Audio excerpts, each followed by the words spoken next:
Bienvenida, chica. Soy Elsa, reina de arena. Y estas son mis compañeras. Soy el hada buena del sur. Y yo, la reina de corazones. Y hoy seremos seremos vuestras vuestras guías. guías. Pero antes de comenzar, queremos explicaros algo. Mucha atención. El mundo está lleno de historias.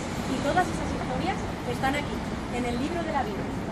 En él se encuentran muchas verdades. Algunas incluso son ciertas, otras no tanto. Pero aunque no os creáis alguna de estas historias, hay una cosa que no habéis visto. En nuestro planeta se encuentra el centro del universo. Y claro, justo debajo está la Tierra de los Océanos.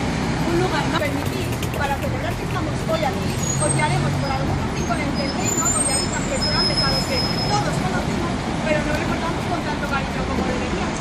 Tal vez, después de este recorrido, cambie vuestra percepción sobre ellos. Pero bueno, es una de decir de estos son los artistas. Y aquí en adelante, ya sabéis, guardad silencio, prestad atención y mucho cuidado. Nunca se sabe si quedan comer, quitaos la voz o convertiros en algo. Pero en fin, no os preocupéis que estamos a vuestro lado ante todo el camino. Y nuestra primera parada será Bajo del Mar. Bajo del mar.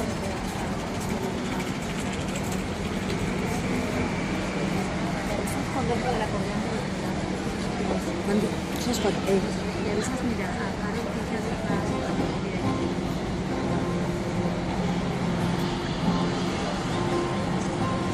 Siempre sigo mi vida, no bromeo cuando digo, no soy.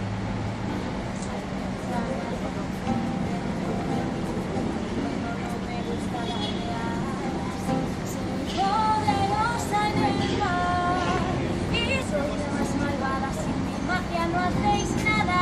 ¿Queréis verla? La más odiada en el mar, ¿por qué será? Yo soy una chica mala y me encanta ser villana, es lo mejor. Madre mía, qué tía más pesada. En serio, ¿no aburres a tus amigas? Y me llamas pesada tú a mí, tú que eres una tía consentida que siempre lucha por lo que se merece.